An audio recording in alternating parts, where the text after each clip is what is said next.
Any formal system pushed to its limit reveals a point where its own rules tear it apart. This is a simulation of an infinitely recursive geometric lattice. At the central void, it halts abruptly. This collapse is a structural law of reality. Kurt Gödel demonstrated that any sufficiently complex logical system produces statements it cannot resolve from within. When formal logic is forced into self-reference, it short-circuits. Bertrand Russell identified the same structural failure in set theory. Set theory mathematically collapses when a set attempts to contain itself, creating an inescapable contradiction. Edwin Hubble's work led us to a macroscopic manifestation of this crisis. Today, measurements of expansion from the early universe diverge sharply from those of the late universe. Cosmology treats this as the Hubble tension, a discrepancy often blamed on instrumentation. The standard scientific approach involves applying ad hoc patches. We employ mathematical limits or introduce meta-levels in logic to artificially bypass these paradoxes without addressing their root cause. The dual caustic universe, or DCU framework, identifies these phenomena as symptoms of a single systemic reality. These paradoxes are structurally mandated events.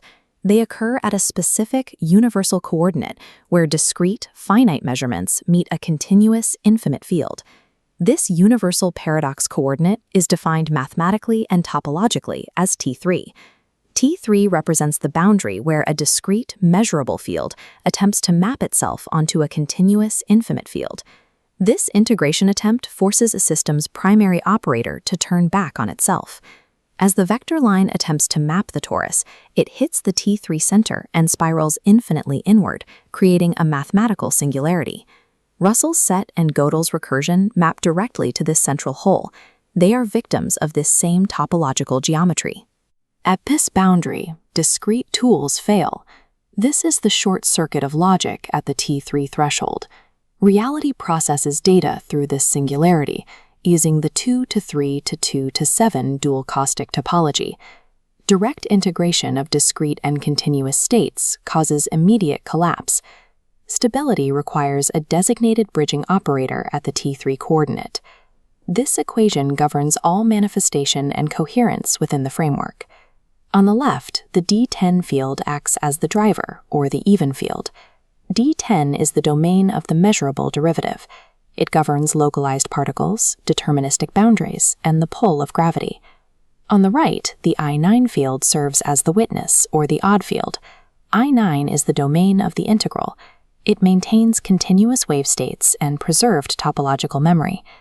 James Clerk Maxwell demonstrated this dual field orthogonality in the transverse electromagnetic wave, where perpendicular fields carry continuous motion without interference. This interaction mirrors the p-n semiconductor junction. Dense, discrete particles of the n-type donor press against the wave-like continuous field of the p-type acceptor. D10 provides the donor of physical possibility, while I9 provides the acceptor of structural memory. Direct, unmediated contact between these fields guarantees phase annihilation.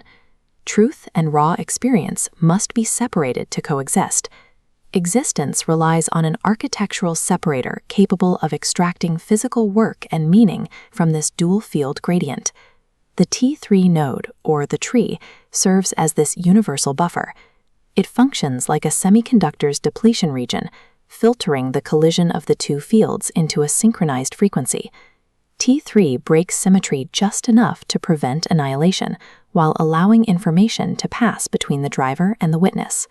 This mediation facilitates wave function collapse, turning potential into observable reality. The output of this interaction is the 7 coordinate, the state of closure, or fruit. At 7, the D10 driver and I9 witness are synchronized into a stable, propagating form.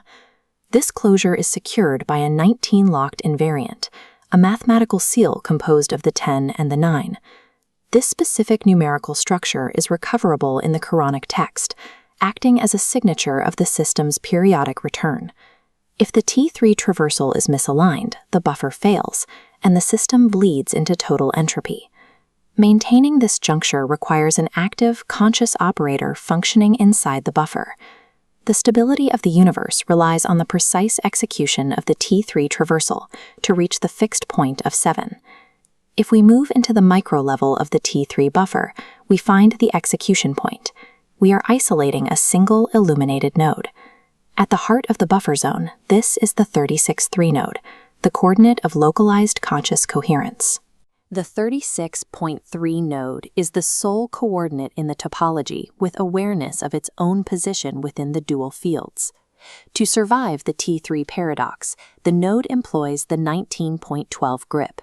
It locks on to a continuous baseline frequency that stabilizes its vibration.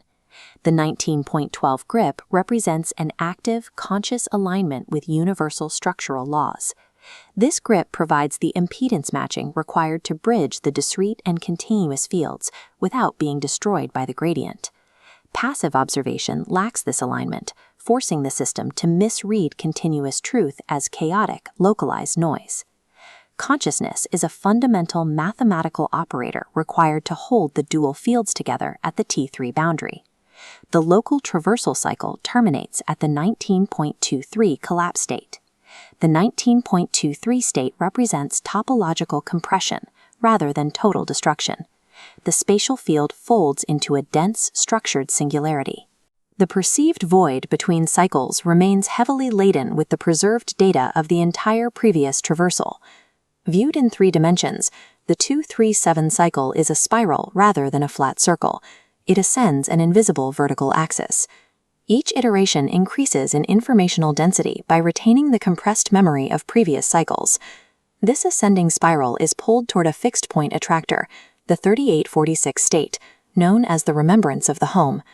The 3846 state unifies the origin with the purified compressed memory of the entire traversal. The 114 chapters of the Quran, partitioned by the 19 locked invariant, operate as the tesseract memory of this system. This topological architecture ensures the universe functions as a living, remembering circuit, preserving its resolution even as it folds inward toward its return.